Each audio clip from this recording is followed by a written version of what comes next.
அமெரிக்க private கம்பெனியான கொலோசால் bioscience already 10,000 வருஷம் முன்னாடி அழிஞ்ச டைரோல்ஃபை வெற்றிகரமாக உயிரோட கொண்டு வந்துட்டாங்க. அதே மாதிரி அழிஞ்சு போன உயிரினமான உல்லி மெமட், டாஸ்மேனியா டைகர் அண்ட் டோடோவையும் கொண்டு வர போறாங்கன்னு போன வீடியோலேயே ஆல்ரெடி பார்த்துருப்போம். அதில் இருக்க உல்லி மெமத்தை பற்றி தான் இப்போ பார்க்க போகிறோம். பிரம்மாண்டமாக வாழ்ந்து அழிஞ்ச உல்லி மெமத்தை பற்றி தெரிஞ்சுக்கலாம் வாங்க. This is A-Z Discovery.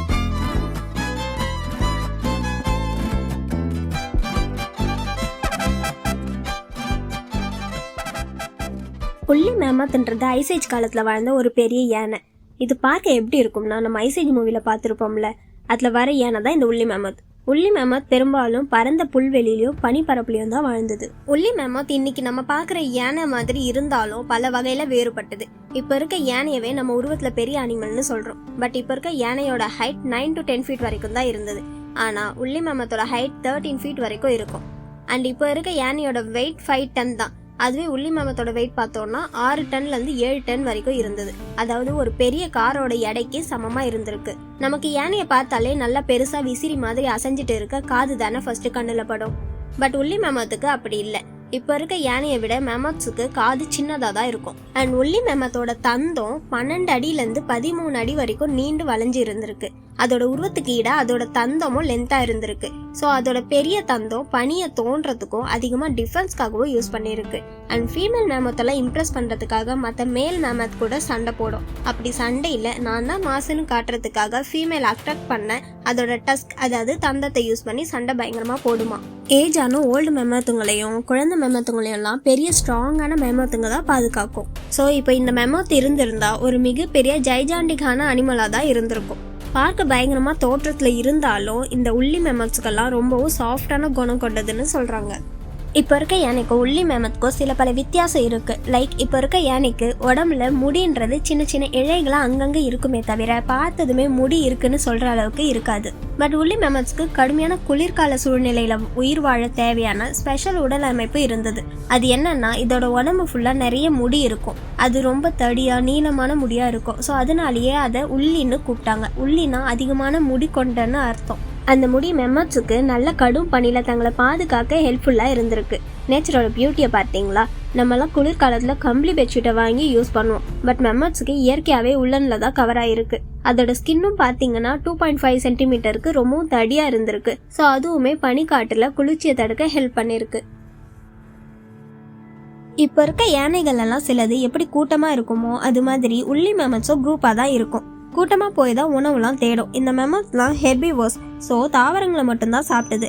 Like புல், புதர், சின்ன சின்ன செடிங்க, இலை, அப்புறம் பட்டைன்னு ஒரு நாளைக்கு 150 கிலோ வரைக்கும் சாப்பிடுமா. இப்படி சாப்பிட்டு ஹெல்த்தியான வெஜிடேரியன் இனமாக தான் இருந்திருக்கு இந்த மெமத்ஸ். ஒரு உல்லி மெமத்தோட லைஃப் டைம் பார்த்தா சுமார் 60 வருஷம் வரைக்கும் உயிர் வாழ்ந்ததா சயின்டிஸ்ட் சொல்கிறாங்க.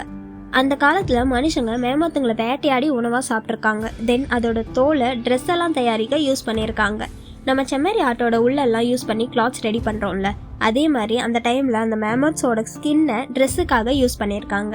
அப்போ இருந்த மனுஷங்க வேட்டையாட இந்த மேமத்ஸோட எலும்பெல்லாம் வெப்பன்ஸாக யூஸ் பண்ணியிருக்காங்க.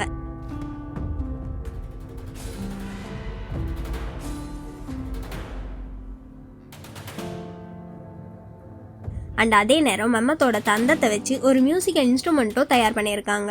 அதை மெமத் புல்லாங்குழல், அதாவது மெமத் ஃப்ளூட்டுன்னு சொல்லுவாங்க. அதை அவங்க கம்யூனிகேட் பண்ண செஞ்சாங்களா இல்லை மியூசிக்காக பண்ணாங்களான்னு தெரியல. பட் இது உலகத்தோட பழமையான இசைக்கருவியில் ஒன்று. இந்த ஃப்ளூட் சுமார் 35,000 to 40,000 வருஷம் பழமையானதுன்னு சொல்கிறாங்க. பெரும்பாலும் மற்ற ப்ராடக்ட்ஸ் மாதிரியே லைக் எலும்புல செஞ்ச வெப்பன், அப்புறம் கலை சம்மந்தப்பட்ட விஷயம் அண்ட் ஸ்பெசிஃபிக்காக டெக்கார் ஐட்டம்ஸ்லாம் கனெக்ட் ஆகுற மாதிரியான பொருள் யூரோப் கேவ்ல வச்சிருக்காங்க. அது கூட இந்த மெமத் ஃப்ளூட்டும் பாதுகாத்துட்டு வராங்க. கிரேட் அண்ட் டிராஃப்ட் மெமத் இது 13,000 வருஷம் முன்னாடி அழிஞ்சு போன இனம். கிரேட் அண்ட் டிராஃப்ட் மெமத்ன்றது கிரீஸ்ல இருக்க கிரேட் தீவு பகுதியில் வாழ்ந்த ஒரு சின்ன அளவுல இருக்க மெமத் யானை வகையை சேர்ந்தது தான். டிராஃப்ட்னா அளவுல சின்னதுன்னு அர்த்தம். இது பழங்காலத்துல பெரிய மெமத் யானைகள்ல இருந்து எவால்வ் ஆனது. இதோட ஹைட் பார்த்தா 1 மீட்டர், அதாவது 3 அடி உயரமும் அண்ட் வெயிட் 300 கிலோகிராமும் இருக்கும். ஃபார் எக்ஸாம்பிள், ஒரு பெரிய கழுதையோட வெயிட்ல இது இருந்திருக்கு. எப்படி இவ்வளோ சின்ன மெமத்தா எவால்வ் ஆச்சுன்னா, கிரேட் ஐலாண்டோட தனித்துவமான சுற்றுச்சூழல் காரணமா இது வடிவத்துல குட்டியா மாறிச்சு. உலகத்துல இருக்க மிக சிறிய மெமத் வகைகள்ல இதுவும் ஒன்று. இதுல பல பயாலஜிக்கல் சேஞ்சஸ் வந்தது. அதுல முக்கியமான ஒன்று தான் இந்த ஹைட் அண்ட் வெயிட் ரெடியூஸ் ஆனது. அப்படி இந்த உள்ளி கிரேட்டன் டிராஃப்ட் மேமத் அழியாம இருந்திருந்தா இந்நேரம் நிறைய பேர் வீட்டுல ராமு, மாணிக்கம், சுப்பிரமணியன்னு வளர்ந்துட்டு இருந்திருக்கும். உங்கள யார் யாரு டிராஃப்ட் மேமத்தை பெட்டா வளர்த்துட்டு இருந்திருப்பீங்கன்னு கமெண்ட்ல சொல்லுங்க. பழங்கால மக்கள் மேமத்தோட ஸ்கின்னை ட்ரெஸ்ஸுக்காகவோ எலும்பு அப்புறம் கொம்புங்களெல்லாம் கருவிகள், சிற்பங்கள் அப்புறம் வெப்பன்ஸாலாம் யூஸ் பண்ணாங்கன்னு பார்த்தோம்.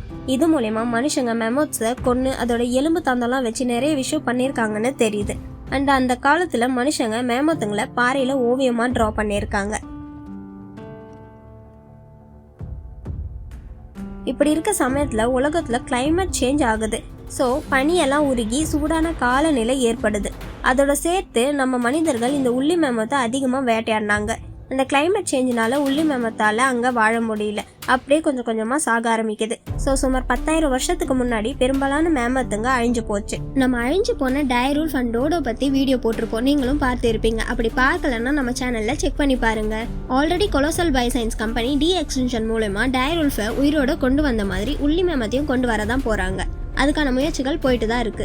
நம்ம ஏதாவது அனிமல்ஸோட சாம்பிள் கிடைச்சிருக்குன்னு கேள்விப்பட்டா இது வரைக்கும் மற்ற அனிமல்ஸோட போன், பல்லு மாதிரியான விஷயம் தான் கிடைச்சிருக்கும்.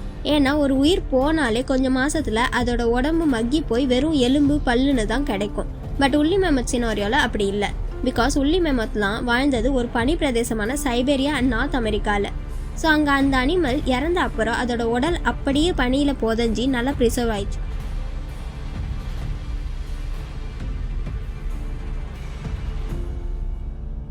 நமக்கு இப்போ மேமத்தோட எலும்பு மட்டும் இல்லை, சதை, அதோட எச்சங்கள்னு இன்னும் பல விஷயம் கிடைச்சிருக்கு.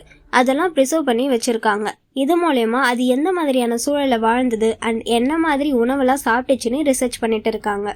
8 வருஷத்துக்கு முன்னாடி சைபீரியன் பனிக்கட்டிகள்ல ஆச்சரியப்படுற மாதிரி சிறப்பான பாதுகாப்புல இருந்து தோண்டி வெளியே எடுக்கப்பட்ட இந்த சாம்பிள்ஸ் 28,000 வருஷம் பழமையானது.